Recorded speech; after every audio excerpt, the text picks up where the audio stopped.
Hello everyone, how's it going? Dr. Incompetent here, and let's play some RimWorld. Shall we? Continuing with our Complete Beginner's Guide here in 2022.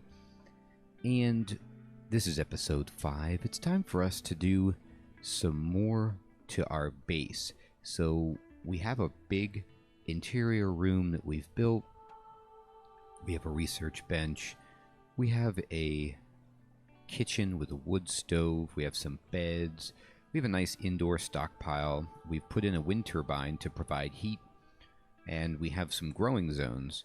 But now it's time to really start to get settled in here and make the best of it. So I'm going to unpause it. We're at night, and you'll see that Bonilla is sleeping. Yuto is going for a walk, so he wants to recreate before he sleeps, and Miu is actually still working. Alright, so I'm going to speed it up a bit. And eventually everybody will go to sleep. Bonilla will wake up first because he likes to go to sleep earlier. And we need warm clothes apparently. So, what they're telling us is that it doesn't need to be warm inside right now because it is warm. If we look, it's 66 degrees in here, which was, our target temperature. But outdoors, it's 40 degrees.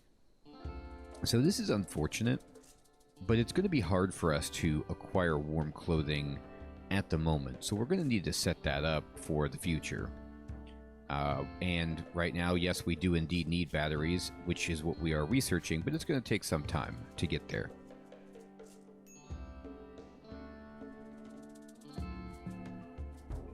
Okay. So there's a few things that we want to do right away. Bonilla is researching, which shouldn't produce too much noise, hopefully. He's shuffling papers around, and yes, we need defenses, alright? And the game tells us, it says, you've been here for some time and have probably been seen. Pirate raids will start soon. You should prepare defenses like sandbags or traps, okay? And indeed, we will do that. So we have to think to ourselves, here we are. We're in a very centralized location. Where do we want to fight to defend our base? Okay? I'm going to try to fight down here. I'm going to do that because, the enemy could come from below us, they could come from over here or here, or they could even come from above us. But I'd like to fight away from the wind turbine so that it's not damaged. Now, early on, people aren't going to have that many weapons that will damage it, but for this preliminary defenses, I'm going to put it here, okay? So what you need to do is go to architecture. We need to go to security. And we're just going to start with some sandbags. But unfortunately, we have no cloth.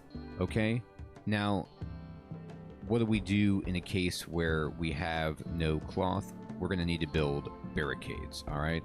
So we should have, let's see, what is this? Steel slag, and let's see.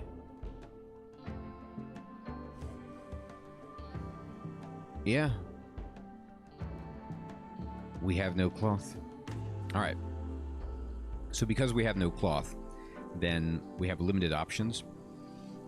And we're going to have to go to architecture, and we're going to have to build barricades. Now, the reason you build barricades is because what this will do is give us a tremendous bonus when we're firing from behind it.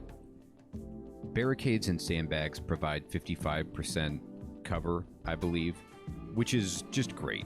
So I'm going to build this, okay? And we're going to kind of build just a slight square like this, easy for people to get into, okay? Like that. And this will be our fortification. So that's part of our new project.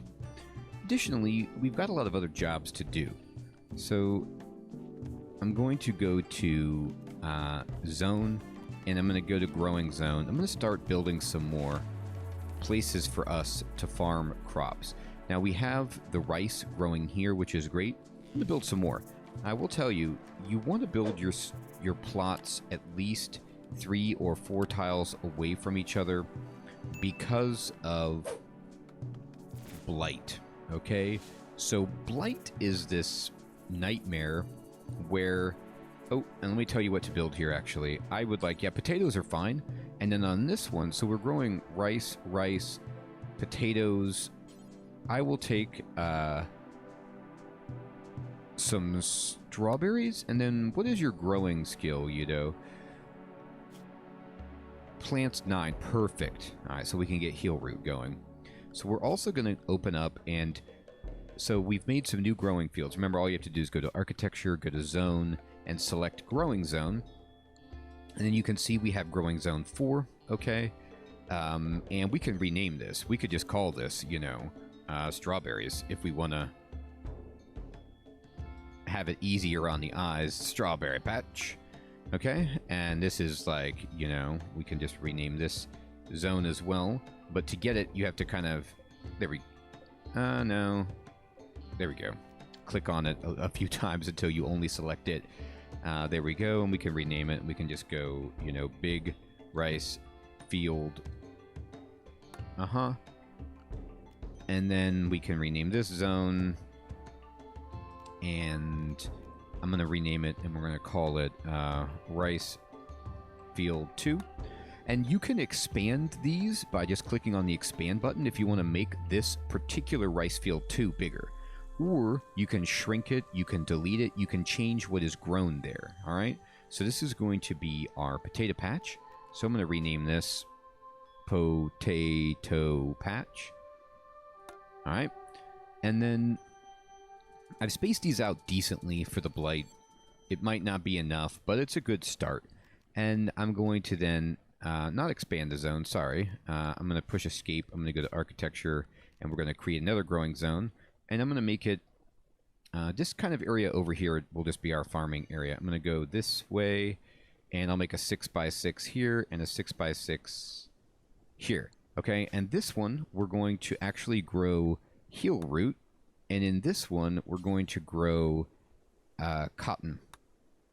So this will, the cotton will give us some cloth. You know how it just said we don't have cloth for sandbags? We also don't have cloth for clothing. So that's bad if we want to try to get warmer clothes, all right? So we want to have cloth coming. We also want to have heal root so we can make medicine. So heal root does take, you know, when I was picking what we grow, you'll see that heal root requires somebody to have growing or plant skill of 8 for this to work. So you definitely want to have a person with that skill, but if you don't worry about it. You can just trade for medicine and work around it. But we have it, so I'm going to go ahead and call this heal root field. And then this is going to be cotton field. So now we have a pretty good amount of growing stuff going on. Now I could grow some smokeweed if I want to get people some recreational drugs to use that aren't as debilitating. This game has a wide range of drugs. You can get, you know, your standard smokeweed and medicine and things like that. And then you can also get really far out there chemical drugs that create nasty dependencies and the like, if you want to do that. But for now, I'm okay with this. So now we have some growing, and look at that. The barricade got built, like, instantly. All right, so that was easy for that person to build. And now, if we get raided, we will have a barricade. Now, just as a heads up, whenever we get raided, and we will, it's going to happen, the game will tell us immediately. It paused the game and give us a big alert, like you're getting raided. It's not a surprise in that sense. You'll get some time to, like, pause it and set yourself up. But you won't have enough time to generally build defenses or anything like that. Now, I'm also going to, just for fun, I'm going to build some wooden spike traps, okay? And here's why.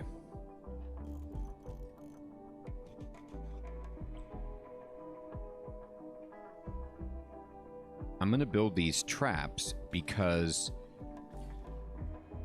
basically what happens is that the enemy is going to try and get to us in melee range.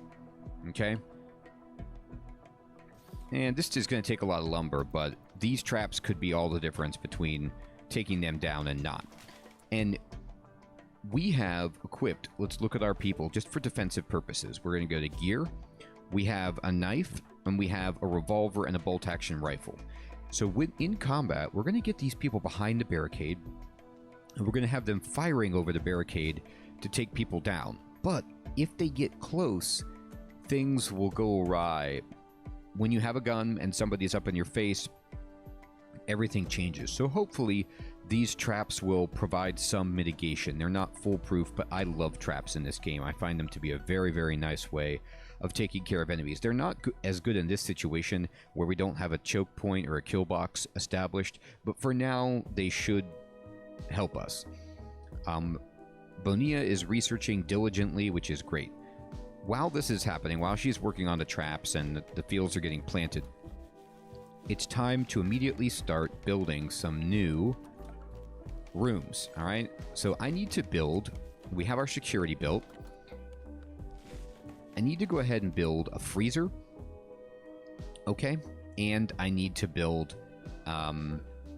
some bedrooms for people. All right, so I'm going to build myself a nice freezer that is like 1, 2, 3, 4, 5, 6, 7 tall right here. Actually, I'm going to make it 8 tall. And then, yeah, we'll go up to here. This is fine. Now, I don't want to make it wider than this, because if I click on my wind turbine, you'll see that your wind turbine needs to have these zones clear, which is why we put the fields there. If I were to build the wall in the path of the wind turbine, I could do that, but it would reduce the amount of power that this generates, and I don't want that. Okay, so what we're going to do then is go ahead and do this. We're going to go to architecture. We're going to go to flooring, and I'm going to put a wood floor in here. Okay, and then I'm going to go to architecture, and we're going to build structure, and we're going to build one singular door into this freezer for now. Okay, and this is not ideal. Later in the game, we're going to make a better freezer situation, but this is better than nothing where we're at. So here's going to be our freezer, so we can store our food and keep it cold, all right? And then they can take it right here to cook it. I am going to go ahead and also put in some wooden floors inside the base. This is going to take a lot of wood, but it's nicer for keeping things tidy, okay? All right, and we're going to have this happen. So this is a lot of projects. It's going to take a lot of wood, but it's going to be worth it.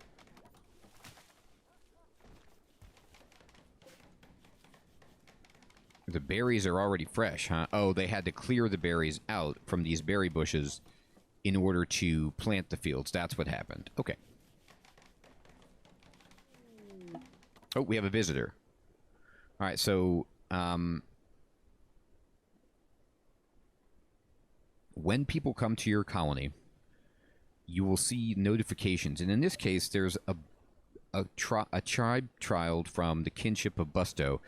They're blue. They're in good relations with us. His name is Coyote Caller. All right, let's go to jump to his location. And he's down here, and he's the Coyote, and he's got stuff to trade. All right, so this is a great advantage for us because he might have some good things. We have 800 silver, so we're going to wait for him to... He's going to make his way up to us. We can watch him come over to us right now.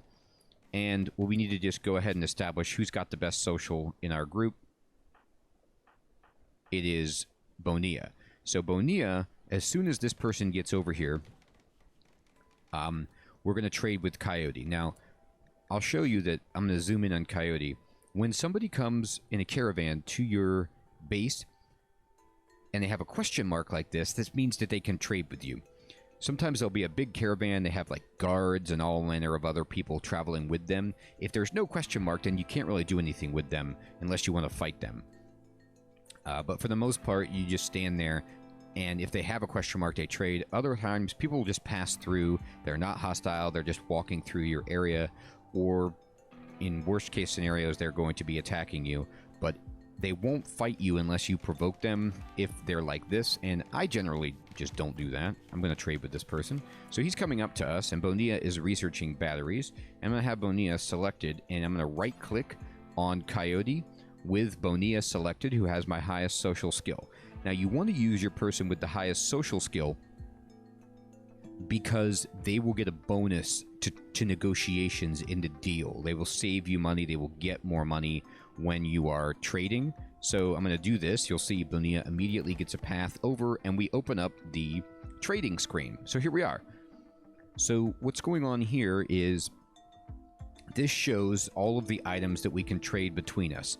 And this list is comprised of both our stuff and their stuff, all right? So what goes on over here is if there is an arrow or arrows on the left side of the list number, that means that Coyote has it, and we can get it from him.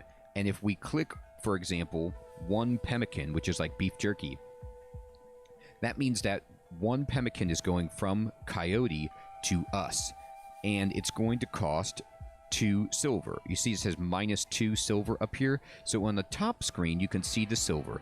Coyote has 129 silver. We have 800 silver. All right, now if I go down to 0, then we're no deal right now. So anything we want from Coyote, we click it until it goes to us. We can click the 2 arrows, and it will buy all of his Pemmican, for example, and it'll cost us 111. All right, I'm going to push a 0. Now, if it goes to the right, this would mean things that I want to sell to Coyote. So I could sell, for example, like this pair of pants that I have. I have an extra pair of pants. I could sell it, and it actually sells really well for 110, right? So I have to think about that. So what do I want to get? What would be a good trade for me at the moment, okay? So here are some things that jump out that I want. He's got medicine, okay? And apparently I only have 1 medicine, which is just a disaster. So until my heal root grows, I'm just not going to have that much medicine. So if I want all of his medicine, and he only has 1 to trade, I might actually have more medicine than that. It's just not showing up on this list. I'll have to look at that for a moment, but I definitely want his medicine. Components, okay? Let me talk to you about this. Never sell components. It can be tempting. They sell well. You have a lot of them. You're like, okay, great. Don't do it. Always, at least in the beginning, they're used for everything that's like machinery that's advanced. You're going to want this, okay? You need it for so many things, and it's limited on your map. So I always try to buy components if I can from people because I never seem to have enough of them early game. So if he was selling them, I would be buying, but he's not. Don't sell your food, your packaged survival meals, okay? These are great. We want these. You can buy joints from him. I don't want to buy this bow, and the psychic shock lance that he's selling, this is a great thing, okay? But you don't need it right now, in my opinion, all right? So it's a fantastic thing for taking down a target, all right? But it's limited use, all right? So it has 2 charges. So it means we could use this twice, and it's really, really good at just taking somebody down if we wanted to, all right? And maybe you could use this to try to capture somebody and imprison them, and that's certainly a possibility, but it's very expensive. It's 689, so it's kind of out of my price range at this point. I'm going to save my silver for some better stuff, but I am going to buy all of his Pemmican, okay? So this is like beef jerky, and Pemmican is a preserved mixture of fat and plant food. It tastes bad, but it's not offensive, and it lasts for a very long time without refrigeration. So people take it when they're traveling. I like it right now because it's just a good short-term food fix, just in case things go badly for us, that we'll have a little bit of food that will last for a long time until we get our freezer built. And because I'm going to sell these pants, okay, it's not going to set me back that much. Now, I could buy this guy's smoke leaf joints, all right? And smoke leaf is prepared in small rolls for rolling. It improves mood, but it also increases appetite, reduces focus, and slows movement, all right? And it can produce a dependency. So right now, even though it's a great way to increase mood, I'm actually not going to introduce drugs into my colony. You can have a drug-free colony if you want, but some people will come and you'll get them, and they like have a background with drugs, and they want this particular drug, and it might be best to keep them away from it. But for now, I'm just going to say no thank you on the smoke leaf. I'm going to buy your medicine, and I'm going to buy your Pemmican. I will say a couple of last things. The Psychic Shock Lance, like, it's partially tempts me because, you know, or can look tempting because you want to incapacitate people so that you can get them to join your place and you don't want to kill them. As we'll see, and I'll expand on this later, because we're going to start building prison rooms. The only way to expand our population reliably, well, I don't want to say reliably, but the main way that we will expand our population is through capturing people, okay? We will capture them in combat by disabling them, like knocking them unconscious or hurting them so badly that they can't move, nursing them back to health, and then convincing them to join us. Sometimes people land in a escape pod and you can, you know, save them that way, or sometimes wild people will walk onto your map, or you'll save a prisoner or something like that. But for the most part, you're going to be capturing raiders who come get you, and you are able to take them down without killing them. If you kill them, you can't get them to join, obviously. So, barring some, you know, very, very high-tech intervention, the Psychic Shock Lance would seem ideal. But the problem is that when you hit people with this, there is a huge chance that they have, like, permanent brain damage, okay? Or I don't want to say huge chance, but there is a big chance, okay? 30%. And that means that, like, yes, they can join you, but they can't do a lot of jobs because their brain has been permanently addled. And because of that, it's really not worth it considering its cost. It's something that people use to take out really, really difficult enemies, specific enemies later in the game, I think. And also, if somebody is wearing a really good piece of equipment that you want, you can stun lance them or shock lance them and take the equipment, and it won't be considered tainted, okay? So tainted is something where it's like, if you kill somebody who's wearing clothing and you take the clothes off their body, your people can wear it, but it will give them a permanent negative mood debuff while they're wearing it because they're wearing something that's been tainted by a dead body. So tainted stuff is bad. Traders generally won't buy tainted things. Your people don't like to wear it. So if you want something from someone, you can stun them. You can then take all the stuff off of them. They weren't dead, so the stuff isn't tainted. Then you can kill them or do whatever you want. It can be good for that, but again, trying to recoup 689 right now is just too ridiculous. So I'm going to make this trade. So I'm going to say I want 63 Pemmican, I want 1 medicine, and you can have my pants. So you can just kind of look down here. -1 means I'm losing the pants and going to him. Positive numbers mean I'm gaining them. It says right here, positive numbers buy, negative numbers sell. I am losing 13 of my 800 silver, and that's fine. And I'm going to say accept, okay? And we had an exchange. You can hear the cash register ching-ching, and we did it. Now, I do have one other medicine up here, but I think he might be using it. I don't know why he brought it up there. I think he just stopped in the middle of doing something else, perhaps. So we might have, what, 2 medicine now? And then plus we have this very nice medicine up here. So, oh, no, it looks like we have some other good medicine, too. Okay, we have 30 good medicine. Yep, I should have seen this up here. But now we have some herbal medicine, which is like a lower quality medicine. And I like to have as much medicine as possible. So I'm trading for it. It's very, very good for nursing people back to health. And it's so frustrating to have people die. So we don't want that.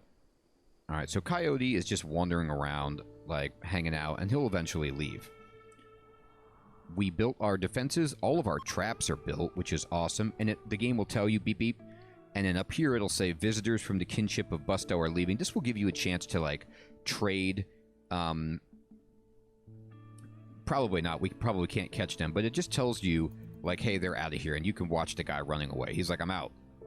So good. So we had a great day there. And all of our fields are getting planted. Our research is plodding along, and our defenses are taken care of. That was the main stuff.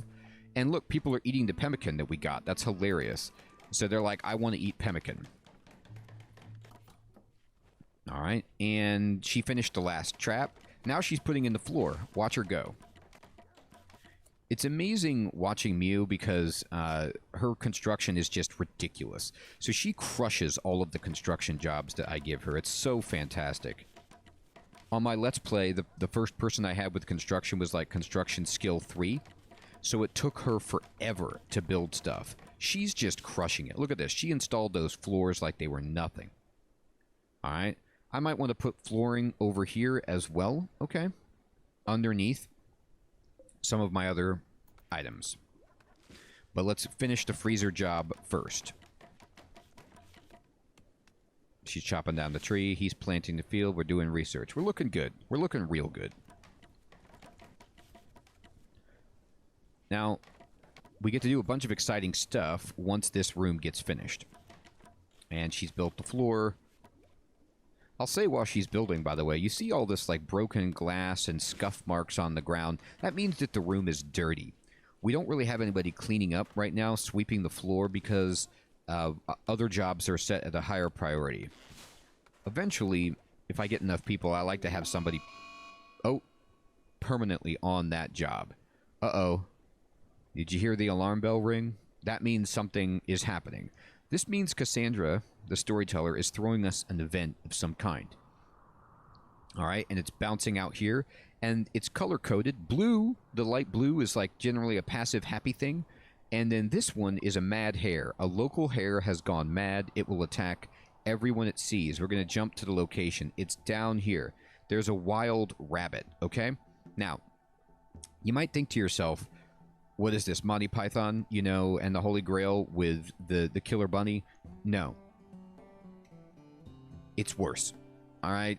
Animals, when they go crazy in this game, are a serious threat that you need to consider very, very carefully. And we're going to take all necessary precautions. I'm going to select all of my people, okay? I'm going to double-click on my pawns. They're all selected. And I'm going to push R. You can see down here that is to draft them into the military. You're going to hear like a little drum roll. Everybody stops what they're doing. They draw their weapon.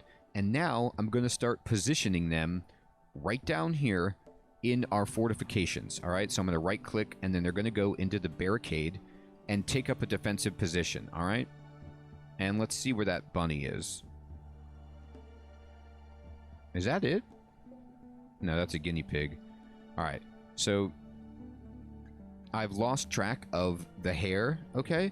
And if you want to get your bearings on an animal that's gone wild and find it again, what you need to do is click wildlife, okay?